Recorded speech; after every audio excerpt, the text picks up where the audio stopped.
Hi besties, welcome or welcome back. I had one of the most unsuccessful reading months ever in February, and I'm not even exaggerating. I fear I am in one of the biggest reading slumps ever right now because of one of the books I read in February.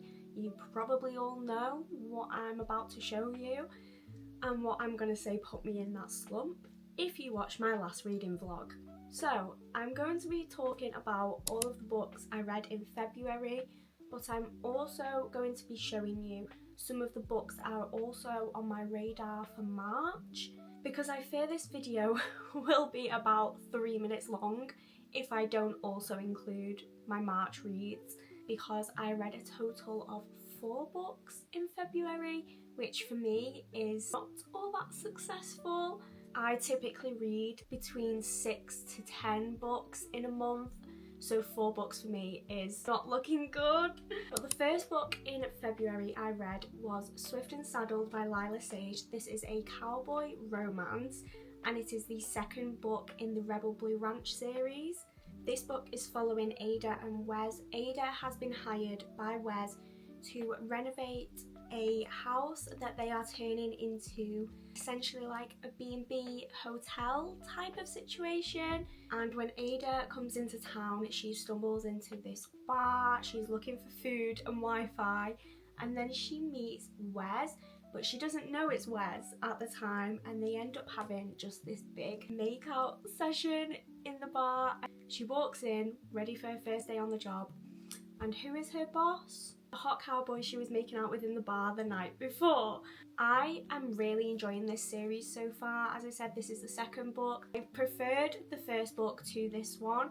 I did really enjoy it, but I found that the female main character, Ada, got on my nerves quite a lot, and I kind of struggled to connect to her and to understand some of the things that she was thinking in her point of view, and it just started to really irritate me because her whole conflict is that Wes is her boss and it won't work because she needs to keep it professional, and this job is a very big deal for her career, which that I totally understand. But their connection that they had, I wish she would have just let him have a chance at showing her how good a relationship can be after some of the difficulties she's faced in a previous relationship. But Wes was just sunshine personified, just exactly what you want in a cowboy. He was just one of the sweetest men I've ever read about, and he truly just wanted the best for Ada, and he really just wanted her to be happy. I do think they were pretty compatible, but I just couldn't get on with Ada in this one.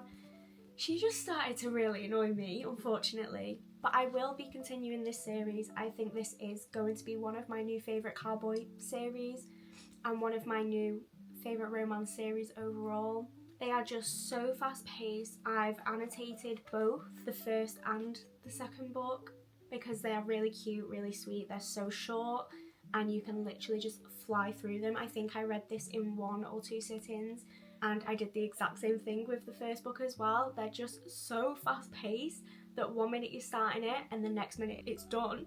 I ended up rating this one 3.75 stars. I would definitely recommend it, and I would recommend the series as of so far of what I've read, but it wasn't my favourite thing in the world. Then I read Onyx Storm by Rebecca Yarros. This is the reason I'm in a reading slump. The first book put me in a reading slump, the second book put me in a reading slump, and now I have fallen victim to the third book. Onyx Storm is the third book in the Empyrean series. The first book is Fourth Wing. I enjoyed this a lot more than I thought I was going to, because the second book was just, I didn't love it, but this series as a whole is a 5-star series for me. I love the characters, I love the main characters, the side characters, I love the dragons. I enjoyed the plot in this one so much more than Iron Flame, so this was a big redemption following the second book, and I'm definitely not the only person that feels like that. A lot of people did not enjoy Iron Flame as much as Fourth Wing, and I do think that the second book in this series fell victim to second book syndrome, and I feel like Fourth Wing was a very hard book to follow because it's so popular, it's so well written, the plot, the characters, everything about the first book is immaculate. But this was so enjoyable. I loved all of the key plot points. There were moments where I was like, where are we going with this? Is all of this plot necessary? Not really. And then this book ended on such a big cliffhanger, which Rebecca Yarros loves to do. She loves to hurt me. But I did definitely really enjoy this one. I rated this 4.75 stars, I think I'm going to settle on. It was definitely better than the second book, but was nowhere near as good as Fourth Wing. But because it is such a chunky book and there's so much going on, so much politics to wrap your head around, it has put me in a bit of a slump. I don't know if I'm in full reading slump because when I've been picking books up since I read these, I've been enjoying them, but finding the motivation to pick books up is coming at a struggle. But anyway, 4.75 stars. This is the third book in the Empyrean series, and I'm so excited to see what Rebecca Yarros can possibly do with the rest of this series. And I do have to wait at least 2 years to find out what's happened to our characters. It actually hurts to talk about. The ending of this book just absolutely broke me. Absolutely no shock there. Then I read Scythe and Sparrow by Bryn Weaver. This is the third and final book in the Ruinous Love trilogy. This one is following Fionn and Rose. Rose is a tarot card reader. She rides motorbikes in a circus, and she's also taken it upon herself to become a vigilante of sorts for bad men and controlling men when their wives or their partners come to her for help. She's not got the stomach for it though, so she's trying to help these women, but she's so bad at the unaliving part. I should probably mention this is a dark serial unaliver romance. The first one is Butcher and Blackbird, which is my favourite book in the series and one of my favourite books of all time. I've said it a million times, that book cannot be topped. Second book is Leather and Lark, and then we follow this one, and each book follows a different Kane brother, so there are 3 books. And this one is following Fionn and his romance story. But Fionn just gets dragged into the whole chaotic, unaliving aspect of Rose's life. He rediscovers some of his own dark past. But this did feel a little bit jumpy for me. Not jumpy in a scary sense, jumpy in the fact that one minute we were doing one thing, then we're doing this, then we're doing that, then we're doing this. It didn't have the nice flow that I would have preferred. But I did enjoy the romance, and I loved the cameos of the previous characters towards the end of this book and in the epilogues. And I did say this was the third and final book in a series, but one of the epilogues leads me to believe that it is not. So I'm excited to see what Bryn Weaver does with maybe more upcoming books in this series. And I definitely want to go and read some more of her backlist because she's just so creative and very gruesome in the way she writes her characters and the plot points. I did really enjoy this one. This one was also a 3.75 stars. Then I have my first DNF of the year, and I think my first DNF ever. I have soft DNF books before with the intentions of going back to them, and most of the time I have, but the one I'm about to show you, it's written off. This is Mile High by Liz Tom Ford. This is the first book in the Windy City series, and I physically could not keep reading this. I tried to start reading it physically, couldn't do it. I switched over to the audiobook, which helped a little bit, but then I only got 20% into the book before I just had to take my headphones off and call it quits. The male main character in this book was so rude, and the way he spoke to and about women was disgusting, and I don't want to read about that. I want my male main characters to appreciate women and to make them feel good and to thoroughly love their love interest. And while I obviously didn't give the romance in this a fair chance because I didn't keep reading it, I just couldn't cope with the male main character. I couldn't even tell you his name. I hated him that much. Just some of the things he said was so degrading to women. I don't know, I don't even know where I'm going with that, but this was a very firm DNF for me. But I have not written off the rest of the series because I have had multiple people tell me you just have to get through this book to get to the next one, and these are interconnected standalones, so I will not be missing anything really if I don't read this and then go into the other books, because I know from the other booktubers, booktalkers, my other book besties, they have all told me that the series is so much better after this book. So I don't feel too bad about not reading this one and just going into the other books, because a lot of people told me to just skip this one. I'm glad I gave it a chance.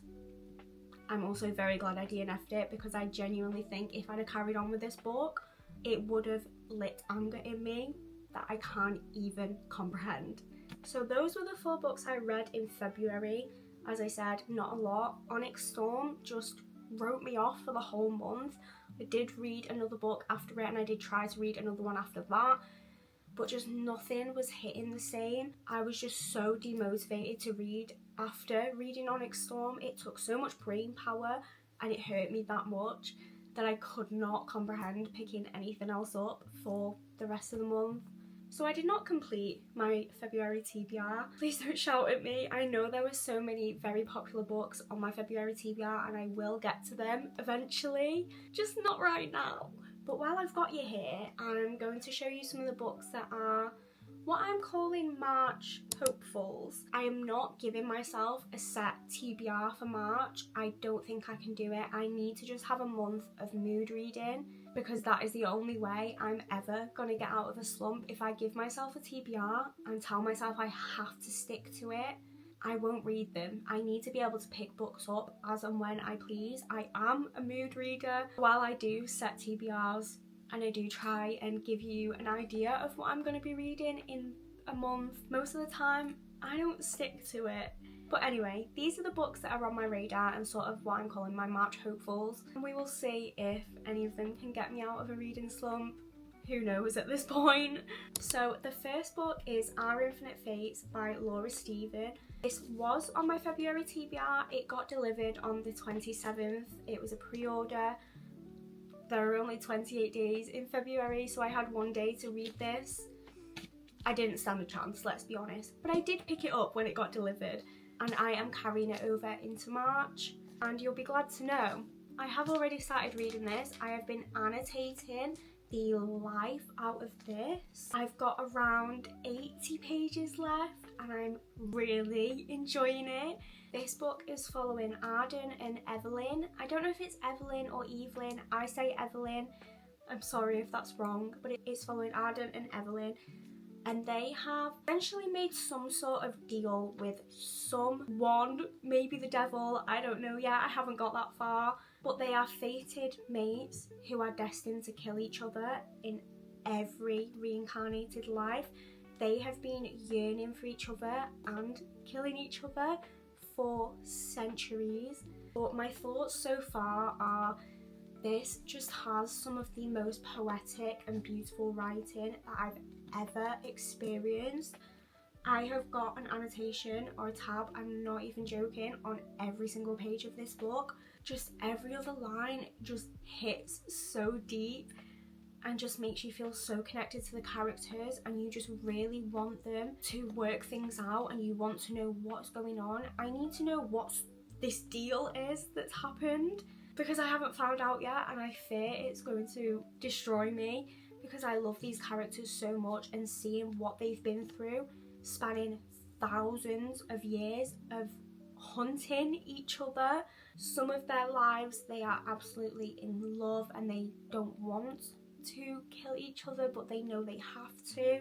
Arden does know what happened to get them to this point, but Evelyn doesn't.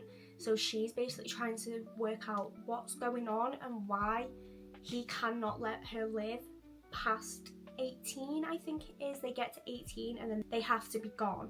But the main plot point of this book is that in her current life, Evelyn's sister is terminally ill, and the only person that can save her is Evelyn. But there are a whole lot of complications that go into that, and she has to make sure that things are done to save her sister before she turns 18, and things aren't working in her favour when she's got a target on her back and she knows Arden is coming for her, and she's just doing everything in her power to save her sister, so that even though she will be gone, her sister and her family will continue to live. It's just so beautiful. I genuinely think I will be talking about this book forever. I've never read anything like it. It's so unique, and I think that's a really difficult thing to do in a fantasy book when the genre is so saturated, especially right now.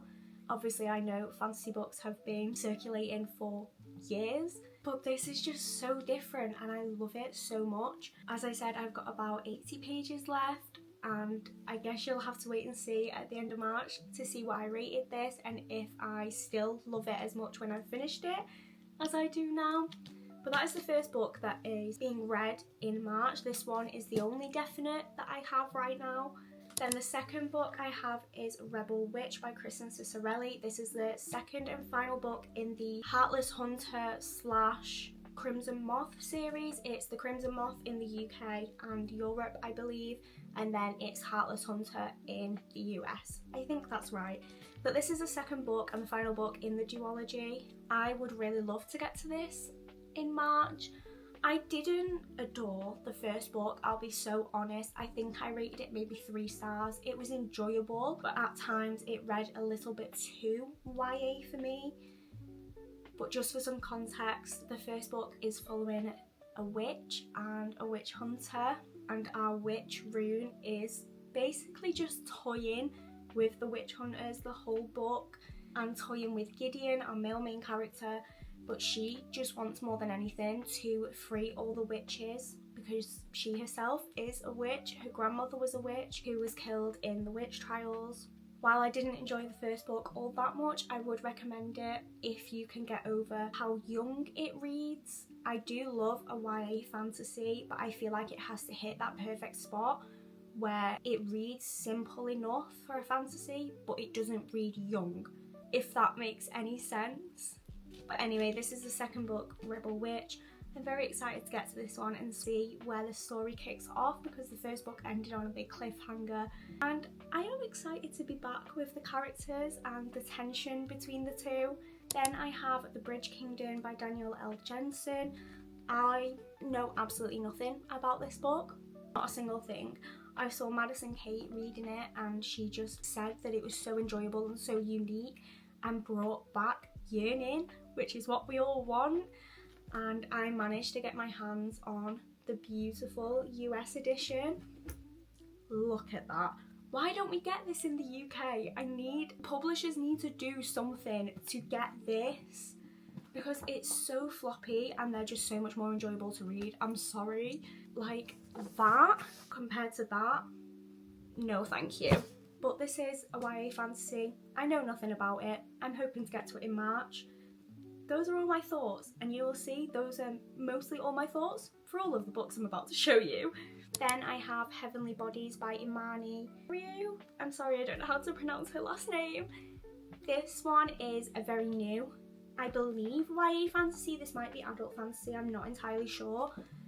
But I did manage to get my hands on a paperback edition. All of these books that I'm about to show you are from Books Please, by the way, including The Bridge Kingdom. That is where I get all of my paperbacks that I can't get in the UK or covers that I just prefer from the US. I get them all from Books Please, and if you're ever interested, I have a discount code with them. Not sponsored at all, but it's always down below if you would like to get your hands on some of these books. Now, the only thing I know about this book, it has something to do with stars, something to do with fated mates. I believe the gods are maybe based on the zodiacs. I have no idea, but this is very well loved already for a new book, and there has been so much hype and talk around it that I'm so intrigued. And I don't need to know anything else, because if my book besties are loving it, or the people that I watch on YouTube and on Book Talk, if they love it, I trust their judgment, and I'm also going to read it. And I'm very happy that I managed to get a paperback in this, because I can't get it in the UK, and I love reading a paperback.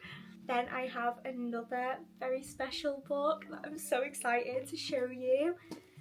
I have got Divine Rivals by Rebecca Ross. This is also the American cover. This is the American hardback, and I didn't know when I ordered it, but it also comes with the beautiful naked hardback design. I can't get that back on, we'll just stick it over there. I'm very late to the hype on this one. I have tried to read it before on my Kindle. I was in a reading slump. I couldn't get into it because at the time it was very different for me, and I didn't read a lot of fantasy books when I tried to read this the first time. But I feel like it deserves a fair chance, and I think because I love Our Infinite Fate so much, this I think is sort of in the same bracket of very poetic young adult writing, and that's exactly what I need right now. And I did also manage to get the second book, which also has a beautiful blue naked hardback. The only thing I know about this is there's some sort of letters I think that she puts in a wardrobe, and then someone is replying to these letters and she doesn't know who. That's all I know. I'm happy just knowing that and kind of going into this blind, because if a book has got so much hype, it's bound to be popular for a reason. So that is another book that I'm hoping to maybe pick up in March, and who knows, if I love this I might also pick up the second book in March. I don't know. We're just gonna have to see what my head's doing at this point. And then the final two books I have are The 13th Child by Erin A. Craig. Another one I don't know a whole lot about. Most of this haul I did just completely blindly. I had a list of some books I'd seen some of my favourite booktubers talk about, added them to my basket and ordered them. That was the extent of my delivery. So I don't know anything about this one really either, other than this family has 13 children and the 13th child has been promised to the god of death. I think this is another YA fantasy, and I saw Rachel talking about this and I wholeheartedly trust Rachel and her recommendations, and she really enjoyed this one. It's a lot thicker than I thought it was going to be, so hopefully this doesn't put me in more of a slump. But this really intrigued me, and the whole concept of this child being promised to the god of death, it just sounded really intriguing and fun and exciting, and I'm excited to pick it up. And then the only complete romance that doesn't have fantasy elements that I've got for March is Out of the Woods by Hannah Bonham Young. This is following, I believe, the couple that we also saw in Out on a Limb. I adored Out on a Limb so much.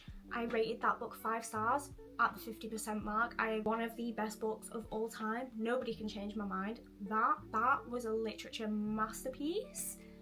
So I'm excited to see what happens in this book, because in Out on a Limb, this couple were together and now we're getting a romance book. So I think this is a second chance romance, and they may be going on some sort of retreat or camping trip, I don't know. But I really love Hannah Bonham Young books, and I think they are so good for getting you out of a reading slump because they're so short and so fast paced, and she just writes characters in a way that make you fall in love with them. So this is the gigantic stack of books I am hopefully going to get to in March. Obviously not all of them, I don't think that is possible, especially with the amount of fantasy I've got in here. But these are all the books that are on my radar for March, and hopefully the books that will get me out of a reading slump. We'll see. But I just really hope that this reading slump is going to be gone in March, because it's actually agonising. It's painful to be in a reading slump as someone who loves reading. Why is this a thing? I don't know. Anyway, if you enjoyed this video and you would like to see more from me, stick around, show some love.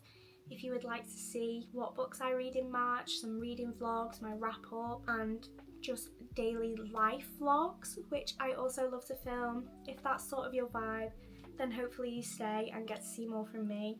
I would be so happy to have you here. You know what to do. Comment, tell me if you've read any of these books, or if you want to read any of these books. I know quite a few people messaged me when I spoke about Our Infinite Fates and said that they bought it because of how I described it. Whether I described it right in that video, I don't know. But please let me know if you've read any of these books, or if you have any recommendations to get me out of a reading slump. I'm all ears. Please comment and tell me what got you out of a reading slump and what could help me. And if you do want to stay and see more from me, please subscribe, and hopefully March will be a better reading month. Anyway, thanks for watching. I will see you in the next one.